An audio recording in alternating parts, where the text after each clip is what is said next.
Hey, it's the podcast guy. Sutton United Talk Time on podcast. It's the Sutton Podcast. And there it is!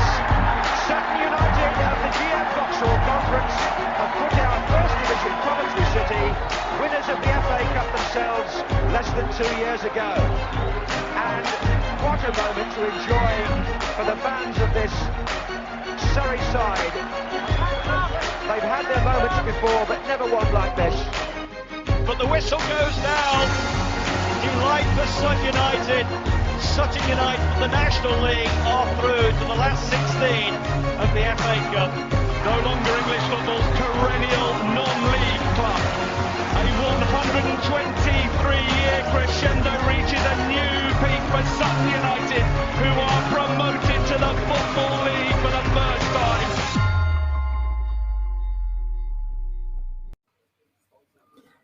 Hello and welcome to another episode of Sutton United Talk Time on podcast. I'm really sorry, I don't care, it's sad. I do really love that intro I put together. I think it's great. I'd love it if it was somebody else's, and I sometimes forget I did it. Joining me today trumpet you're playing there, Mike. Yeah, isn't Mike wonderful? Another episode of Sutton United Talk Time podcast. We have got, in order on my screen, we've got Paul Chalmers. Hello, Paul. How are you? Hello. How you doing? Not bad, not bad. Dan. I should have chosen you last. Evening. You joined us last. I should have chosen you last. I'm sorry, Sarah. And Sarah, how are you? Hi, I'm good, thanks. I'm good. Very good, very good. So we're going to do a little sort of brief roundup of pre-season, or to be more accurate, as we discussed before we came on air, Sarah's going to do a bit of a roundup on pre-season. The rest of us dipped in and out of it. Mike, I've got a confession to make. Go on. Now, I was at the game yesterday against Bromley. Mm-hmm. My confession is, I forgot I was doing this podcast, and I had something on in the evening, and I left early. And when I left, it was wrong. It was okay, fair. Well, I heard a goal as I walked through the park, yeah. And then later on I heard it finished 3-2. Yeah, I was actually there yesterday. Yeah, I was there, so I can remember bits of that one. I did try and get Lottie to come on with me. Her answer was very short and sweet, because Lottie came to the match yesterday. I just asked out of habit, and she said yes. Okay. I'm not sure what to do now. Did she say never again afterwards? No. She said she'll come back in about another 5 years. I think it was when she's another 3 foot taller. But yeah, so first thing before we go on to the actual pre-seasons, a quick sort of chat about the ins and outs, the players. So obviously we sort of lost straight away. Tance went back to Millwall. We knew that was going to happen. We released Ricky, who's gone to Woking, Stuart, who went to Dorking, and Kenny, who's gone to Farnborough. They were kind of announced almost straight away. Any real surprises there from you guys? Not really. Some of them we knew were going to happen. Yeah. I thought Ricky might have been We've still got players like Ben Goodliffe, to be honest. Yeah. Shh. It's because of his thinking attitude. Yeah, everyone. So I thought Ricky was maybe... was the only surprise, wasn't he? Really? Yeah. Moving on to that is, we got Richie left. Dave, we knew he was going somewhere. A bit surprised we hung on to him in January, but we knew he was going somewhere. He's gone to Peterborough. Ben has rocked up, I think, on a trial at Torquay, I saw the other day. But again, nice guy, but he was never going to push Rob, I don't think, for that spot. And Richie, I think Matt said that was kind of agreed back in January that he was going to leave us at the end of the season. But then, Dino was... Not for football reasons, wasn't it? He wanted to move.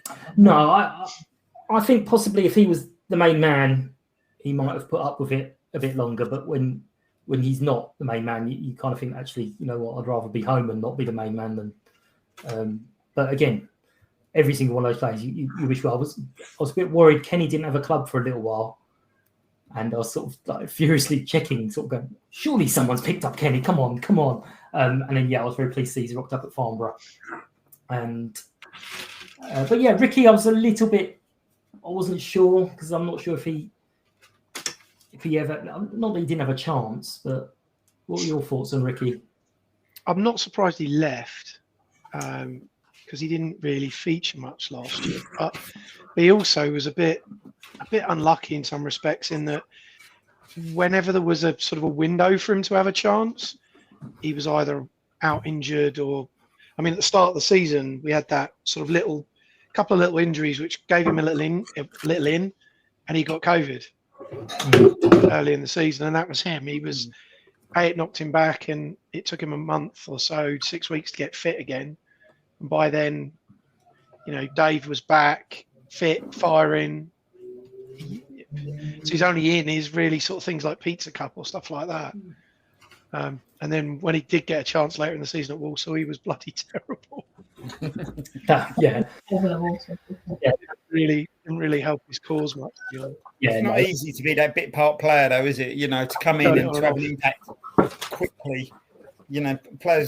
A player who plays regularly is going to be such a different player to a player who comes in and plays as a chance every now and again, isn't he? Yeah. So maybe we didn't ever see the best of him really, because he chucked goals. He was putting goals in really well for Stockport for a period, wasn't he? So yeah, I mean, I said almost straight away he's almost going to. He didn't do it the other night, but he's almost guaranteed to come back and bite us on the arse at some point. Wish every single one of them well. Dino was a big surprise, and it was a bit of a kick. And I think I definitely saw it on the video when I was talking to Matt, and I think he probably heard it. He was a bit gutted as well. But at the end of the day, if you're 31 years of age and you're offered to play in the Championship on a 3-year deal, you're not going to say, no thanks, I'd rather stay at Sutton for a 1-year deal. So, and he's pushing for a first team slot there. He's not just sitting on the bench. So, which is surprising, because I think their first choice is the first choice Norwegian goalkeeper, isn't he? I'm pretty sure he's their first choice at Reading, or their he's an international. I didn't realise that. Matt. We spoke to Matt at the little meeting thing start of July where he was in the bar just mingling with a pint, and same thing, similar thing. It was just he was disappointed because they'd agreed a deal in principle, but if you ain't got the signature on the bit of paper, it doesn't really matter, does it? Yeah. You just got a better offer. Absolutely. Something like that, just at the last minute. Well, we did. It happened to us a few years ago with Jason Brown, was it? He'd signed on. That's it. We've got him for a season, and he went off to do a managing job or a coaching job or something, wasn't it? But then that worked out fine because we got Ross in. So, but yeah, so all the outs they've all got a club. Ben hasn't yet, I don't think, but hopefully he'll pick one up because shouldn't be too hard for him to find. Yeah, he's good enough. He's more than good enough to play. Certainly to play National League regularly. Absolutely. But then onto the replacements. Now I've got sort of a view on a couple of them. I'm not. So I know we've signed quite a few different players where Matt wasn't really after, with a couple of centre backs, with the guy from Milton Keynes Dons, and it is Topi Ogundega, and I haven't actually checked his pronunciation, so I hope I got that right. Matt Ridley, and I keep saying Rigby, so I've no idea why I've got Rigby in my head. He's been training with us for a while, apparently, but he's from Whitby and he was on a scholarship. And I have checked this one. I'm going to still get Topay Fadahunzi. I've got that. I've messed that wrong up. Sorry, Topay. I did promise I'll try.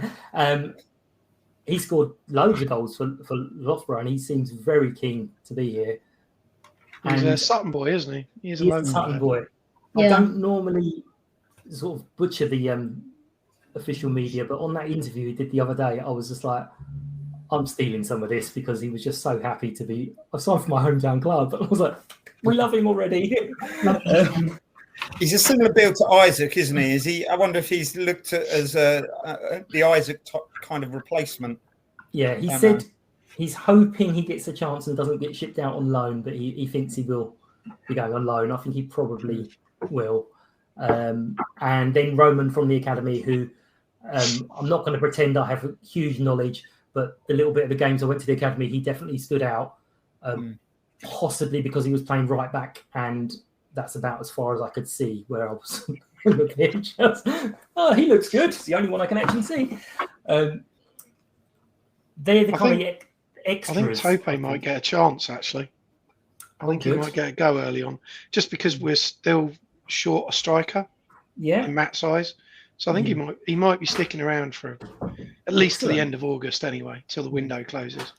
Yeah, I think that's probably he said about Killian that he wanted to have a good look at him in pre-season and then see. So he might be on a similar vein as well.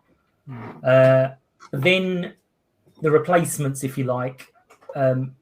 Adam's not a signing, but hopefully he's going to be in around the squad, even though he's got a bit of an injury. So he's kind of replaced coming in for Kenny. Another interesting one is Luke, the Maltese guy, who's also a Sutton boy. Yeah. He's coming from Woking. Not Woking, no. That's where Ricky's gone. He's coming from the Maltese side. Did you see the video I posted up the other day? Where did you get that from? Stuart Howe posted that in the forum of that signing video. Ridiculous. Like, how are we still doing just shirts? No, I'm sorry, you're both wrong. We're standing here with shirts and the manager, and they're doing full-on Michael Jackson videos. That was absolutely amazing. Luke is going to get absolutely hammered on Monday. Yeah, now that's in the public domain, he's going to get some stick over that. He certainly can't get out of doing his signing song that they get all alone. No, absolutely not. Just Josh Nerville, who I really like in the look of. I'll come back to him. I really like the look of him at the moment. It's either Sam or Samuel. I'm not sure. We've got him as Samuel on the website, coming from Oldham. I know a lot of people will give him a bit of stick because he's been relegated for the last 2 years, but Oldham and Southend weren't exactly unlikely to be relegated. Yeah, both basket case clubs, weren't they? So yeah, it was. And then, sorry, go on. Yeah, I mean, there were some lads going, "Oh, that's what you're doing. That's a shite signing." It's like, lads, it's a fullback. You can't blame 2 relegations on a fullback. There's a lot more going into it than that. I'm pretty sure Messi could have been playing for both of those teams, and with what was going off off the pitch, they were relegated anyway. Then we got Kwame, who again, some Wrexham fans were like, "Oh, he's not exactly a prolific goal scorer." It's like, yeah, this is Sutton. That doesn't matter. We don't have prolific goal scorers. We don't do that. We don't sign those. What we do is we take prolific goal scorers and we make them not score many goals.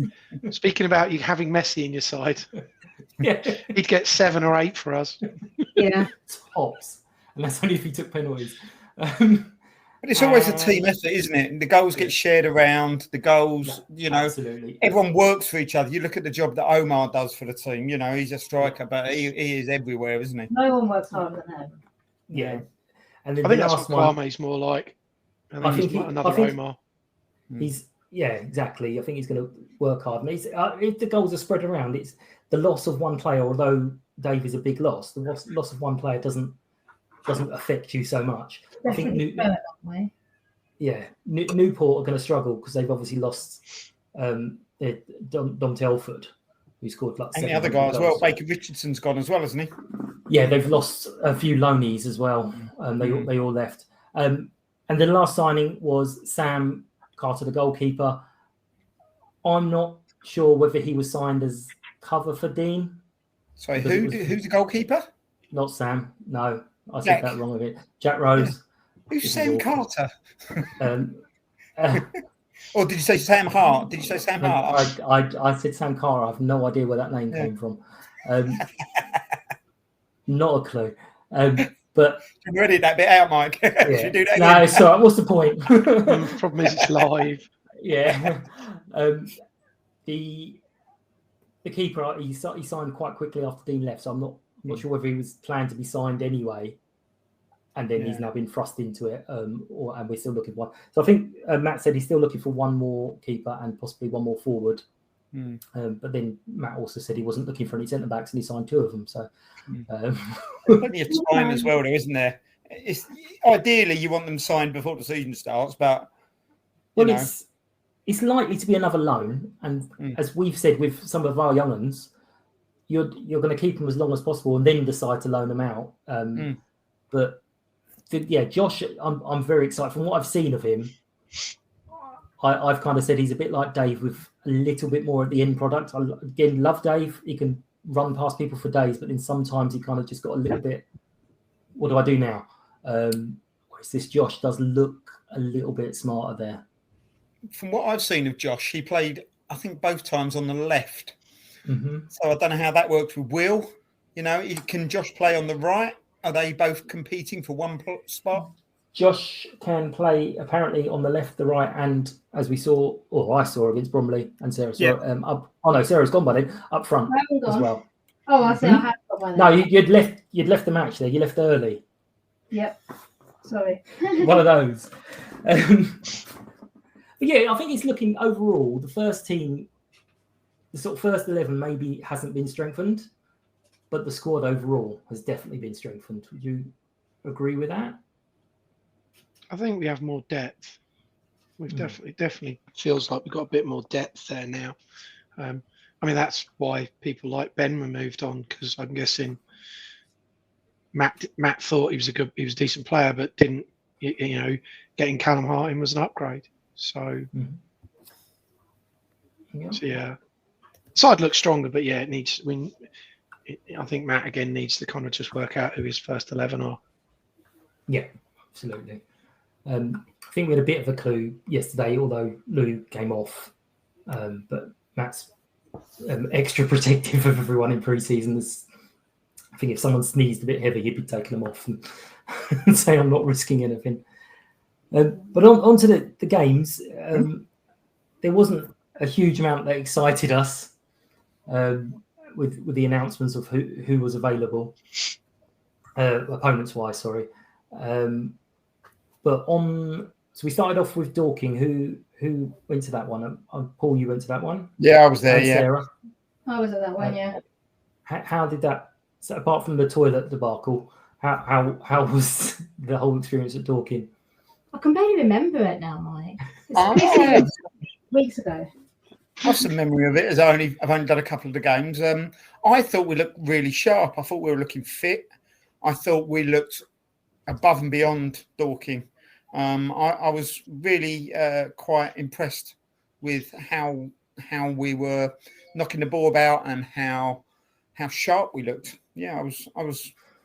It gave me some optimism. Good. I was a little bit.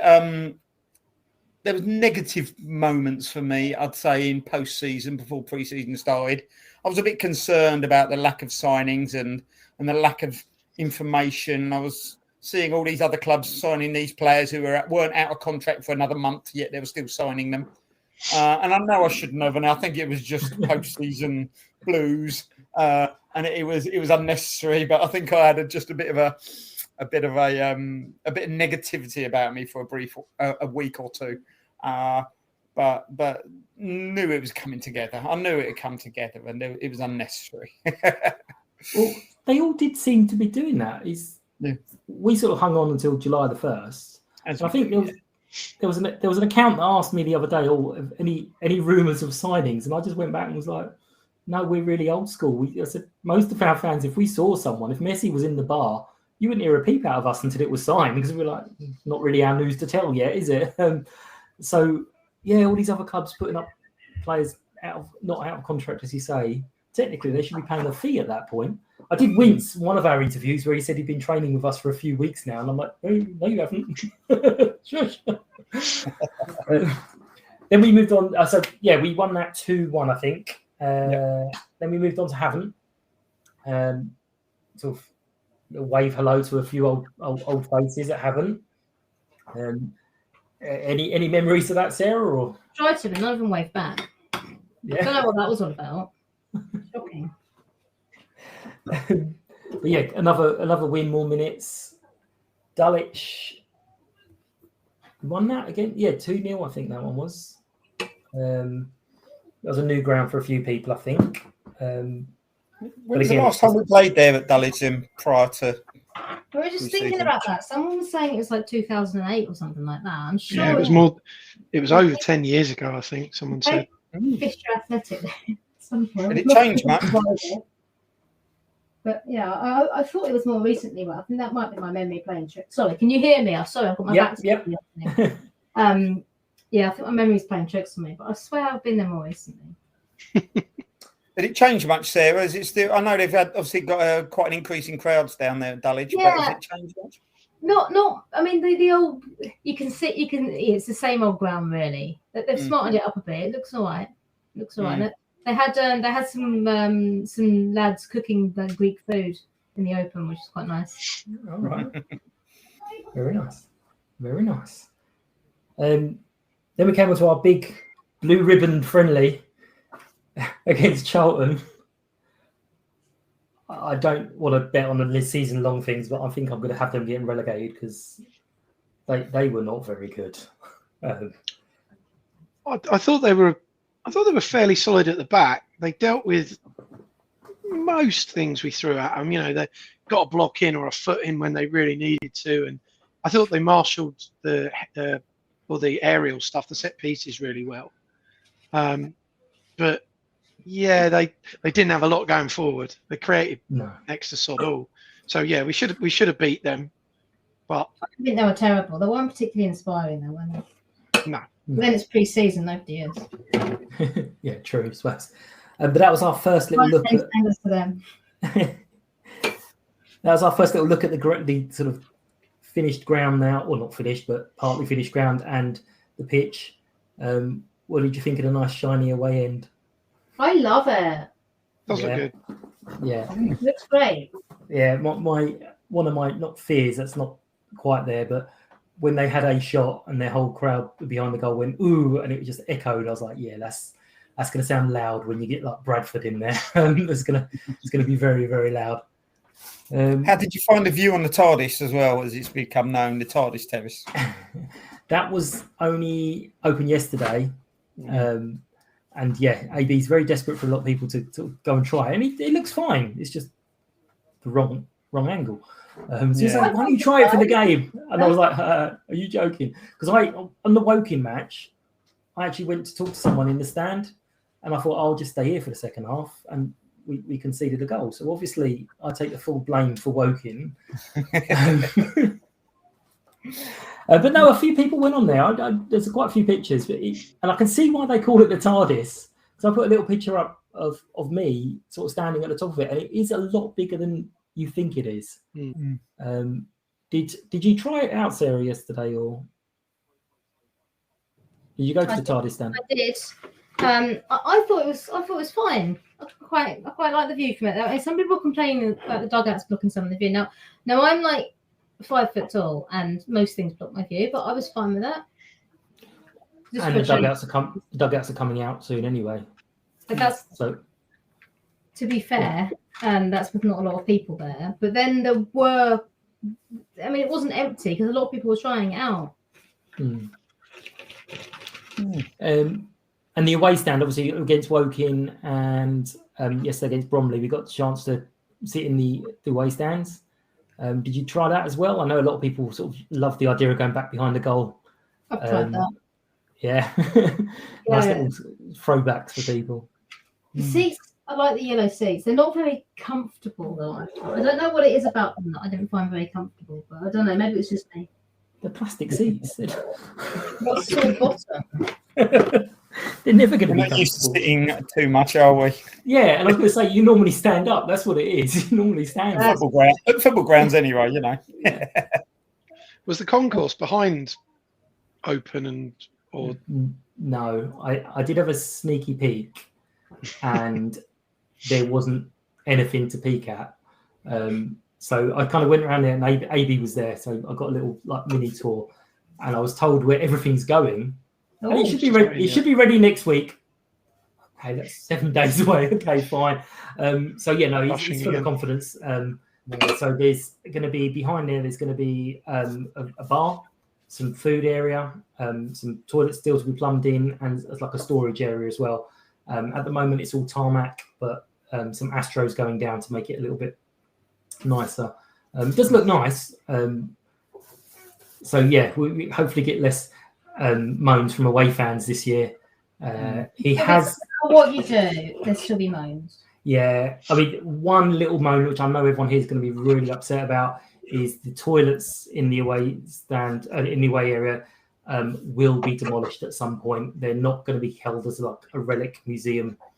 Oh. So We'll have to have a minute's. Toilets. They are disgusting. We'll have to have a minute's silence when they go, because that was the one thing that we picked up on last year from every away support was, "Are you sure about those Kazis?" And it just cracked me up. Sorry, lads, Yeah. non-league.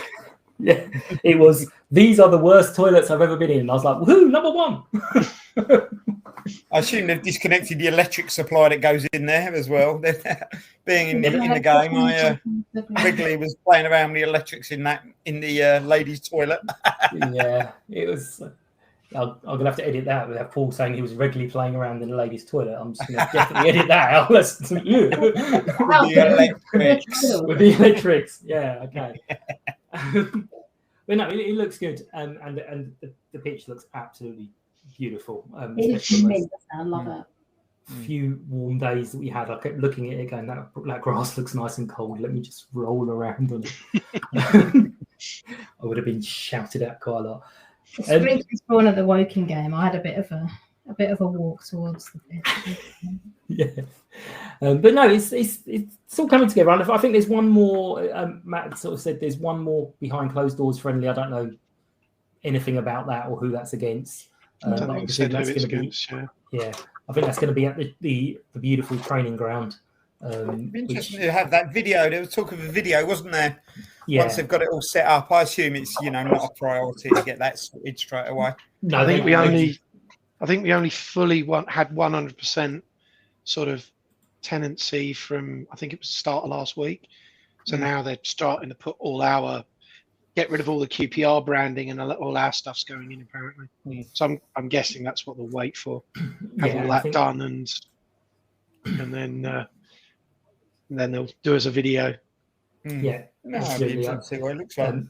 But yeah, it's a championship club training facility. And as I said to Matt, I said when you first hear where it is, you're like, blimey, that's miles away. But actually, I said it's about 90 minutes away, and he looked at me like I'm a moron. Obviously, he's like, "Yeah, on a really bad day." Some players are travelling further, some players are travelling less. So, but I can imagine Eastie's not that impressed because he's coming from Crystal Palace. He used to be round the corner. Now he's got traipse across London. Same with Harry as well, though. Harry had a nightmare with it when he's Essex boy. Yeah. So, but then I'm sure that's what it is. Exactly, and I'm sure the facilities outweigh the fact they were training at a school at some point. So I'm sure it's slightly better for him. I might, if it's a sore subject, I might bring that up with him when I talk to him this week. Thank you for taking the time to listen to Sutton United Talk Time on podcast, the Sutton Podcast. If you are new to the show, hello, and you are very welcome. Hope you enjoy what we do. It's a very simple format. We get a few people on to talk about the game that's just gone, and then we preview the next game coming up. We are available on most podcast platforms where you can listen, rate and review. If you find that we're not on your preferred platform, please let me know and I'll sort that for you. If anyone would like to support the podcast, you can find out how with more information on the website, which is www.suttonpodcast.com, and there's a tab where you can find out how to be a guest as well. Please find us on Facebook, Twitter, Instagram and TikTok with the username @SuttonPodcast. Every like, follow and share is really appreciated. Hope you enjoy the rest of the show. Thank you. What we're going to do is try and have a little chat about the Newport County match, get some thoughts, what we think is going to happen. I did speak to Ed from the 1912 Exiles podcast earlier, so I will slot that in now. And joining me now, I'm pleased to say, is Ed from the 1912 Exiles. Hi to Ed, how are you? Yeah, not bad, not bad. Good. Excited, on tenterhooks for the new season, and of course to speak to you. Yes, absolutely, of course. You've done that the wrong way around, but okay, no worries. I'm going to thank you for putting the 1912 Exiles on the screen for me, so I could read it properly, because I think I'm only 1 from 2 so far. I got it wrong. I gave you the 1812, I think, at some stage. How's pre-season gone for you guys? Quite well, I think. Every manager finishes the previous season saying we want to get out there, get our business done early and get the squad settled. And more often than not, it doesn't quite work out like that. And you get to a week before the season and you're still bringing in players and trying to wrap up the last couple of loan signings. But actually, this year we did get the bulk of our business done nice and early, which was a very pleasant surprise. And then the matches that we've had, so we haven't had a home friendly. We don't tend to do home friendlies because we don't own our own ground, and there's often work being done on the pitch and things. So it's all been away games or behind closed doors stuff at kind of training facilities and all the rest of it. But from what I can work out, it's been fine. We've had some non-league games locally. We played away at Western and Torquay. We had not behind closed doors. We had a game against Cardiff City that was home fans only, and played at an athletic stadium, but which we lost, but apparently was half decent. So I think the feeling is we've got minutes under our belt. The new players have had plenty of time to bed in. I think unusually for County, we have a pretty strong sense that actually the manager is going to the first game knowing who his starting 11 is going to be. I think we're fairly confident in terms of our predictions of who's going to start. So that's all been positive. That's in the bank. That's the good stuff. I think the challenge is going to be for us that all of the good players, not all the good players, the majority of the really good players we had last season have gone. Last year we had Dom Telford up front, who scored the most goals for us since John Aldridge back in 1980, whatever. And then behind him we had the three, as we called them, the fizzy midfielders. We had these three lone midfielders who are all incredibly creative and young and exciting. Ollie Cooper, Finn Azaz, their parent clubs.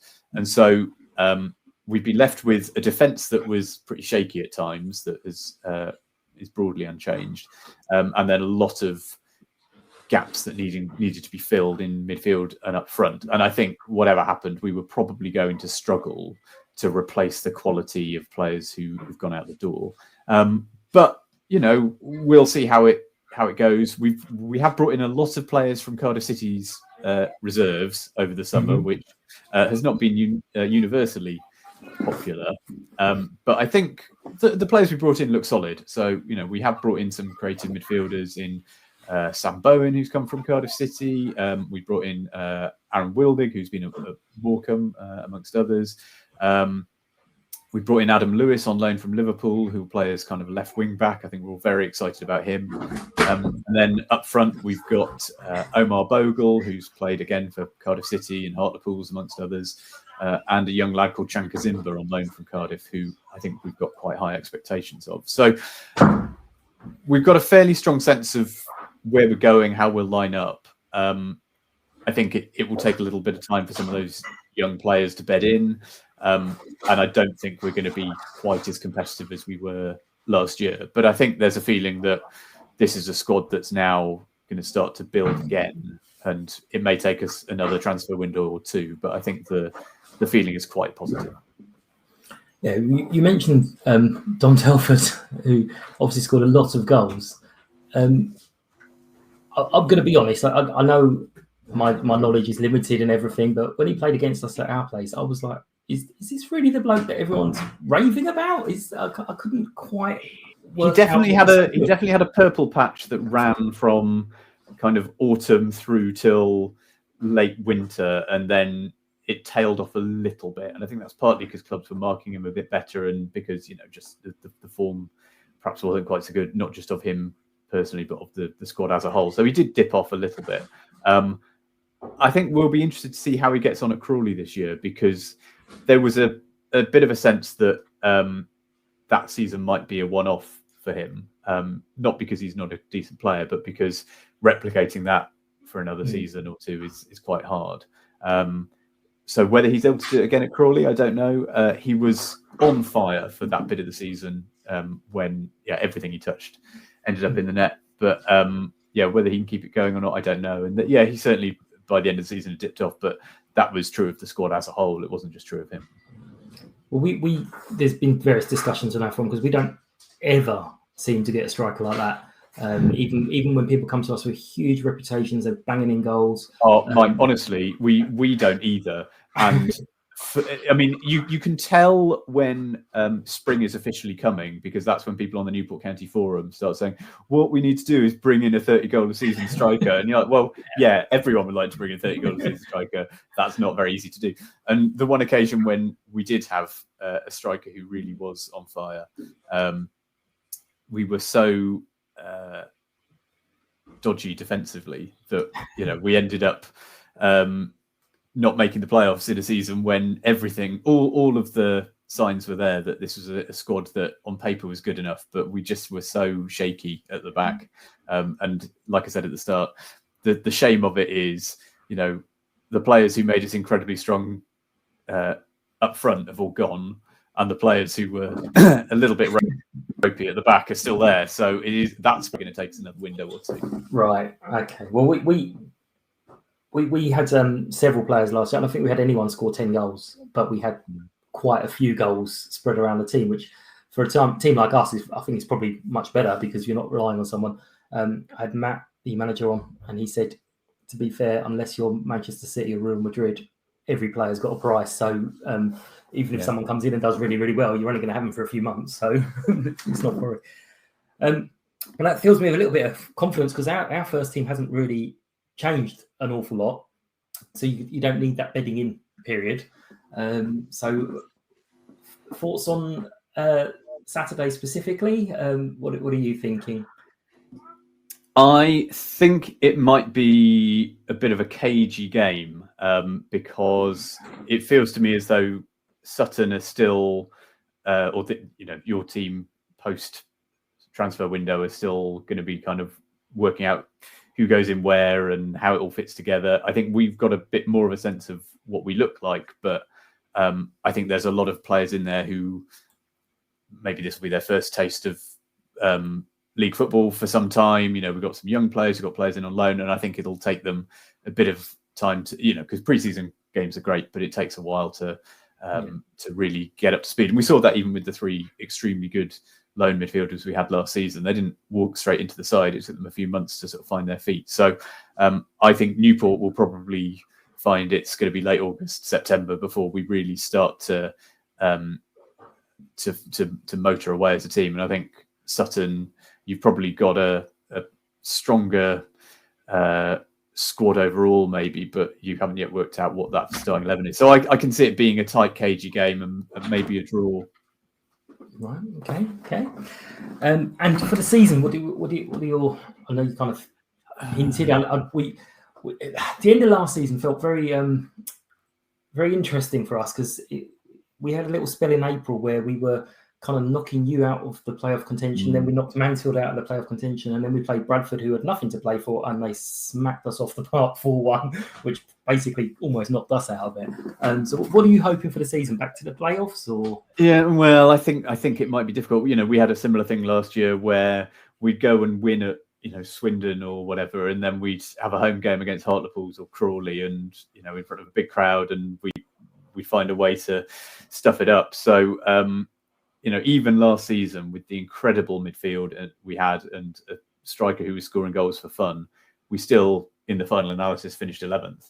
And we aren't as good this season, certainly on paper with what we've signed. So I've predicted 14th, which may be a little pessimistic, but I think you've got to be honest and say, well, we might have a good, promising young manager. We might have some good, promising young players, but I still think we're probably another window or two from building a side that is going to be competitive in the long term. So I think we're going to come up a bit short. I'd really like us to have a good go at some cup competitions this season because I think that would bring a bit of money in and give the fans something to cheer about. But I think we'll have a mixed bag of a season in the league, and I think we'll probably end up being kind of 14th or thereabouts. I would imagine that we'll be in the same ballpark of the league as Sutton will be as well. I think you found out last season, you can start with a lot of momentum, you can build a nice little run, but it is a weird league where anyone can beat anyone. And yeah, like you say, you can get results against what you in your mind have as promotion rivals, and then you'll come unstuck against teams who are further down. And it is just that sort of league. So I think, we'll probably both be mid-table, but I suspect we'll both also be kind of fairly relaxed about that as long as we can find some positives, whether it's style of play or cup runs or whatever. Yeah, I mean, the cup runs, obviously we had great fun in the Pizza Cup last year, but cup runs are a bit odd for us because obviously being a League Two club, you're now kind of the big boy for some of the teams below in the FA Cup. So the FA Cup isn't quite as fun as it used to be. And then when you lose to certain teams, like we lost to Bristol Rovers, and it was a bit of a, and it just wasn't even a case of, oh, well, it's Bristol Rovers. It's like, oh, they're in the same league as us. So although you guys are ahead of us on that curve, has the FA Cup it's still the FA Cup, but has it kind of lost its like, fun? Well, not to me. I mean, I'm probably a bit old-fashioned about these things, but I love the FA Cup. In fact, I love all cup competitions. And, if you're a Newport County fan, then some of our best memories over the last 10 years have been in the FA Cup, taking Spurs to a replay, beating Liverpool, playing Man City on our pudding of a pitch at home. And so it doesn't always matter whether you win or lose some of those big games. Just being there and competing is something. So I love a cup game, especially when, like you say, you're a fourth division side. You're probably going to be finishing somewhere around the middle. Having a cup run of any description is something to get excited about. So I really hope that we do target those competitions and we maybe get a few nice away days or some good home games on telly with full houses. I mean, that's what it's all about. Yeah, absolutely. They're the competitions that get the people in the door. Our big cup run a couple of years ago against Arsenal, you expected a bit of a drop off, but actually we've been really lucky and just built on that. So we're kind of keeping everything up at the moment. But I'm sure you knew, and I'm sure you're rubbing your hands in glee. Dave's not around anymore. He's gone to Peterborough. I know. Well, he tortured us in the game at our place, and I'm not surprised to see him moving up a level because he really did look different gravy in that game. He has moved on, and we wish him all the very, very best. But it's a bit gutting because I did listen to your podcast afterwards, and you were, even though he had absolutely talked to you, were absolutely raving about him, saying that's the kind of player every team needs, someone that makes everyone go, "Whoa, what's going on?" But I think we've only seen a few minutes of him, but I think we've got a young guy in from Luton, and I think he could easily wake his way into everyone's hearts and then break. And you've also brought in our old friend Luke Gambin, who he didn't cover himself in glory during his loan spell with us particularly. He was inconsistent, let's put it that way. But I'm glad he's getting another chance in the league because there maybe is a player there, but he didn't show it much for us. Well, he's got family connections in Sutton, so you better. It's a small borough. We'll find it. No, not really. Well, thank you very much. Are you heading down to Gander Green Lane? We've got more. No, I am letting. I'm letting my colleagues Jamie and Ian, I think, go to that one. I sort of toyed with the idea, but there's rail strikes and all sorts, and so and we've got a huge game the following Saturday because we're playing Walsall at home, which is one of the sort of closer teams we've got this season. But more to the point, Mike Flynn, our former manager, is now at Walsall, and it's the first time the teams have met since he went there. So that's going to be quite a big one. So I think a lot of Newport fans are prioritising that one over Sutton away because it feels like it's only a couple of weeks ago that we played you at your place at the end of last season. So it has the away area has now basically finished. There's a few snagging things to do, but there's a lot of envious glances looking at the away area going, why is the away area nicer than ours? But we'll see. It's fine. We're gracious hosts. We'll catch up, no doubt, at some point in the season. Good luck for most of the season, apart from 180 minutes. Of course. And we'll see you soon. All right. Cheers, Mike. Thanks a lot. Thank you.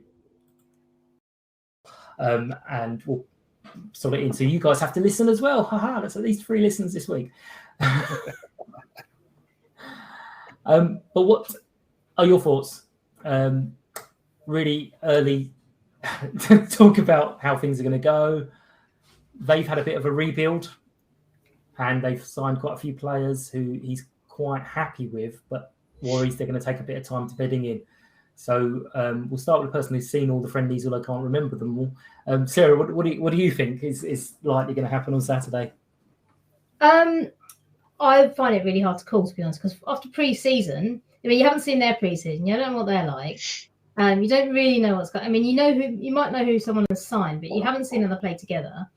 I don't like to sit on the fence. I'd like to see us do well. So let me think. I'm just visualising the game happening. No, I think we'll do all right.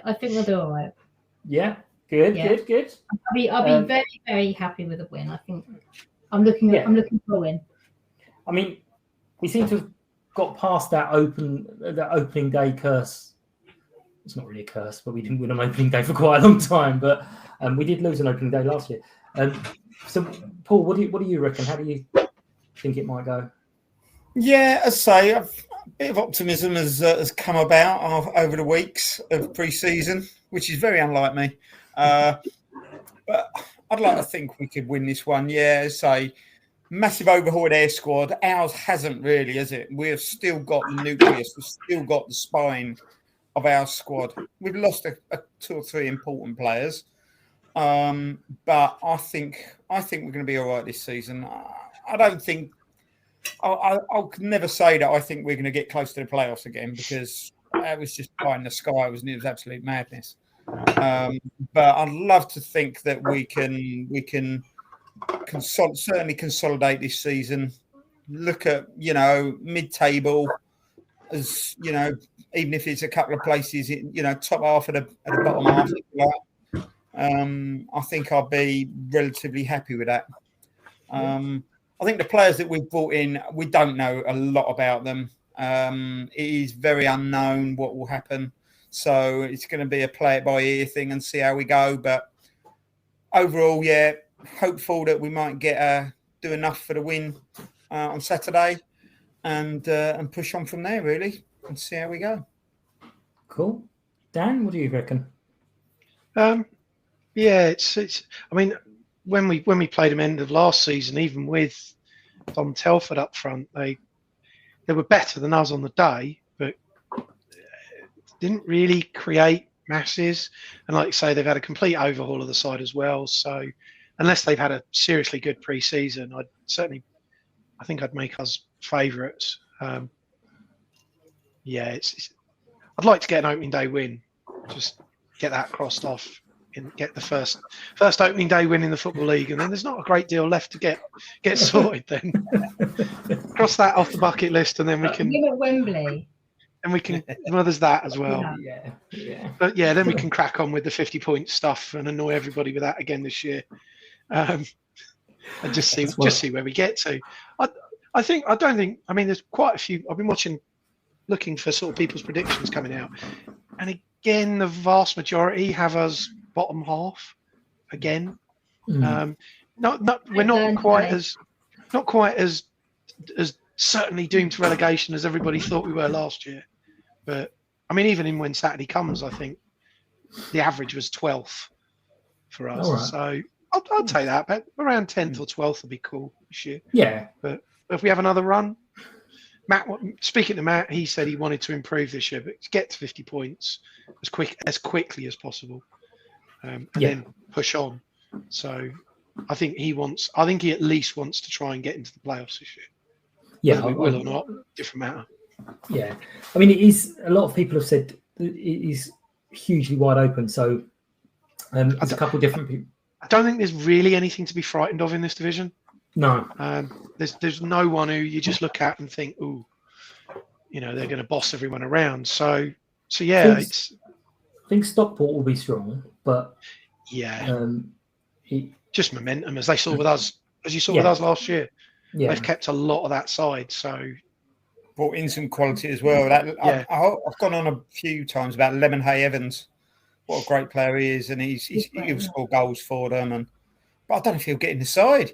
I read something, and he wasn't even in their first 11 for a lot of the supporters. We've beaten them. I mean, obviously it's not quite the same side, but Stockport have always given us a really good game. We've done well against them sometimes, so you never know. No, and it is. I know there's everyone talks about the second season syndrome, but it's not as if what we did was a secret anyway. I mean, you pretty much worked out our game plan after 4 or 5 games. So it's hard work and putting in the effort and the minutes. So whether people will think that they've sussed us out or not, I don't know. But it's one thing knowing that we're going to turn up and be at it and playing a 4-4-2. There's another thing of having your lads actually do their jobs to, you have to match us. You have to match us, our effort and our work rate. And if you don't, then it doesn't matter what you know or what your homework is. If you don't turn up, you're going to get turned over. Yeah, perfect. So we reckon by my birthday's in January, so we reckon 50 points by January. I think I sat and worked. With our team does. FA Cup third round, yeah. Well, I do have a little terror that we're going to beat MK Dons and we're going to draw Reading, and it's going to go to penalties, and they're going to bring Dino on for the penalty shootout. Oh my god! And they'll score a penalty against us. But I don't like doing predictions, as Jared says. I don't like doing predictions as the man who just came up with a weirdly specific dream. That's what he did. He was talking. I can't remember what game it was, but he come up with this really specific prediction, and I was like, and he goes, "I never have, and I never will." And it was very specific about which player was going to score in which minute. It was like, okay. Isn't that a Tony Blair quote? I never make predictions. I never have, and I never will. But yeah, I'm looking forward to it again. I think it's going to be another good season. I've already been given grief, so I might as well tell you guys. I did some very, very wonderful bad planning and didn't have any input into the little one's 5th birthday party, which is next Saturday between 1 and 3. I was like, hang on, 3 o'clock on a Saturday. And I was like, I thought it was 11 till 2, Mike. So I know this. I mean, the listeners might be like, "How do you know?" My kids are invited to that. No, it's 11. It's definitely 1 till 3. Okay, well, my husband's going anyway. Yeah. I hope he doesn't turn up at 11 because we ain't gonna. So I've been asking. This isn't the invitation. Yeah, I've been asking great questions like, how much tidying up do I have to do? Ed has already pointed out that I should. I'm a terrible person for missing the opening day, but I might make the second half. We'll the way to do it, Mike, is you set up, get everything set up. I made it. Do your duty till about 2ish, and then just quietly slip away. I have a similar issue, actually, funnily enough, because I'm going to a wedding, which I accepted before I realised how early the season started, and the wedding is it's in a field in the middle of Sussex. And the wedding ceremony is at 12:30. So I've got a network of taxis booked and stuff on the trains and what have you. Come up for the game, watch the game, and then go back for the evening celebration. So that's going to be fun. Wow. Well, I've made it too obvious. So I can't even slip away now. I've made it too obvious of why would you do that on a Saturday? Does your wife listen to your podcast, Mike? No, she hears me in the other room. I'm going to get grief in a second. Yeah, she's listening to him now. Don't worry. Doesn't need to listen to the podcast. Yeah. She can just hear him. I mean, your podcast is great and everything, but she's not really a football fan. No, and I have to say, I do say this to people a lot. They go, "Oh, you do a podcast? I'll listen." No, honestly, don't. It's not going to interest you. It's not going to be something you want to hear unless you have a vague passing interest in Sutton. Just drum up the short-term numbers, mate. Come on. No, I can't do that. Long suffering comes to mind, Mike. Yeah, absolutely. When I was talking to Dave and it went on and on and on, there was conversation that she was about to cut the power. But luckily it's down here under me, so she wouldn't have been able to do it. But I thank you very much for your time. We will wrap it up. I know there's a lot of stuff we can't really talk about, and we spent a long time talking about saying I don't really know how it's going to go on Saturday or the season. But we've done well. I think we've eked it out a little bit. Thank you all. I will see you all through the season, obviously, and I'll get you back on. Sarah, obviously, we need you back on to tell us of any her Game 2 stuff that's planned. Absolutely, yes. Don't forget that. Dandemonium, you've got some extras this season, I think. Some extras. Yeah. There's we've been running the shittest version of Pop Idol in pre-season just to see if anyone fancies doing. But I think we've got a bit more help with the home games, so hopefully that will just make it a bit more interesting rather than everyone reading my crap every week. Absolutely. And I have done a version, and I honestly, you know what my sense of humour is like, and I think this is awful. But you know that song, Renegade Master? I have made a version of it that says Pizza Cup Master for when I do the first Pizza Cup blog. And it says back once again with the Pizza Cup Master. And it is awful. I can't wait. I think even I might have to start implementing some standards. It is shocking. I mean, we're not well known for them, but yeah, Lord. Yes, it is really bad. Even Rosie, who thinks I'm very funny, she's 4. She thinks I'm very funny. She just stood there shaking her head at me, and I was like, "Wow, I've not even managed to impress her." A new low. Sounds like we need to trust Rosie's judgment on this. Yeah, absolutely. No, I love it. Yeah, thank you very much, guys. I will see you all through the season. Thank you for listening, everyone. Say hi on the socials at Sutton Podcast. Obviously, if you want to be a guest, just drop us an email, mike@suttonpodcast.com. Take care, and we'll see you all soon. Cheers, Mike. Thank you. Bye. See you later. Everyone. United!